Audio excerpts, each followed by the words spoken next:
Okay, let's do this question that has to do with finding maxima and minima of a function.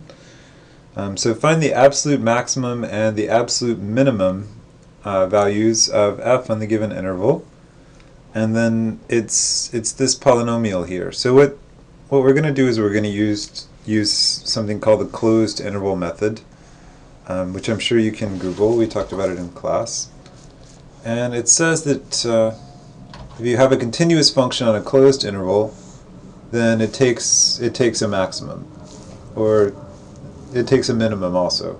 So I drew, okay, so let's just make two lines here. Say this is A and this is B. So just kind of connect these with any kind of continuous function you want. And by the extreme value theorem, there has to be some input that makes the function, it gives it a global maximum. And there's some input that makes the function as small as possible, that gives the global minimum. And the way you find these things is by using what's called a closed interval method. Closed interval method, which I'm sure gets hits on the internet if you're into that. And it basically amounts to, first thing is find the critical points, right? Find critical points. And ask yourself, do I know what a critical point is? What is it?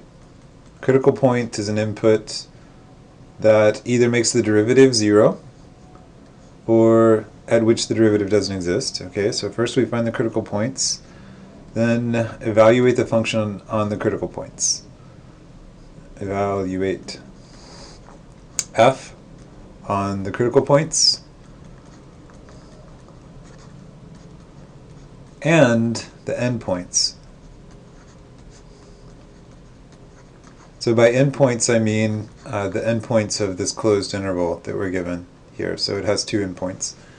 The reason you do that is because you can kind of see from this picture, maybe the maximum and the minimum don't exactly occur at the endpoints, but it's close, and you could imagine that the endpoint is where the maximum or the minimum occurs. So we have to check those two. And that's pretty much it. I mean, there's this third stage that is kind of a no-brainer. So the biggest value from 2 is the maximum. So the biggest val from 2 is the max. And the smallest value from 2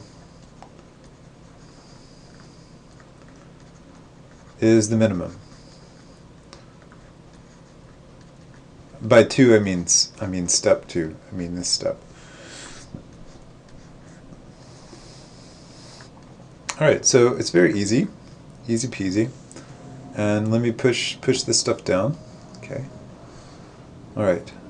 So if you didn't follow some of that, you can always fall back on the trusty strategy that works for pretty much every problem in Chapter 4, which is take the derivative, set it equal to 0, and solve. Okay, so that's how you find the critical points anyway. So we've got to do that. So what have we got here?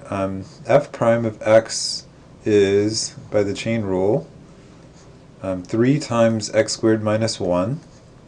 So the 3 becomes a square, and now we owe the derivative of the inside, so that's 2x.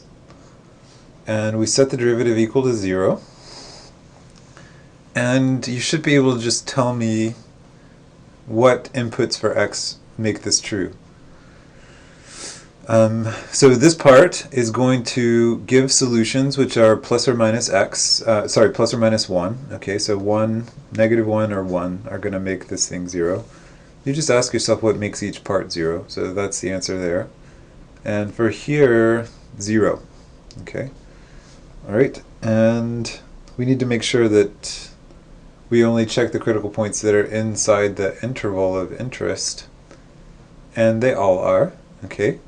So let's list the values we need to check. Or value is a word that I'm trying to reserve for y values. So list the inputs that we need to check.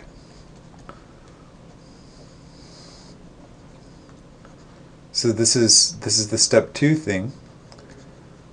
So the inputs we need to check are all the critical numbers and all the endpoints. So a critical number and an endpoint agrees here at minus 1.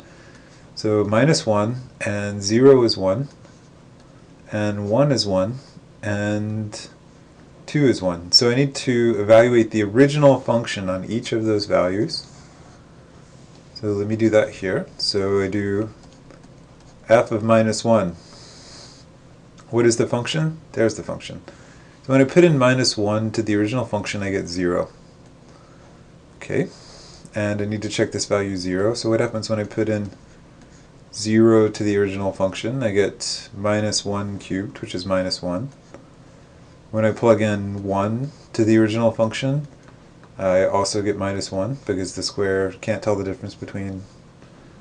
Oh wait, I'm being dumb here. So 1 is going to be the same thing as minus 1. Or just do it, I don't know. It's 0. Okay. And the last thing we need to check is f of 2. And maybe this one is a little hard. What is it?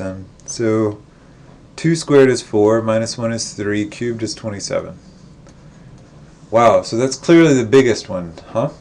So 27 is the maximum, the absolute maximum. And the smallest one is going to be the min. So you can see here that minus 1 is the smallest one. So this is the min. And that's all there is to the problem, right? Yeah.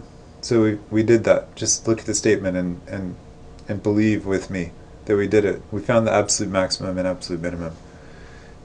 Great. So it's over.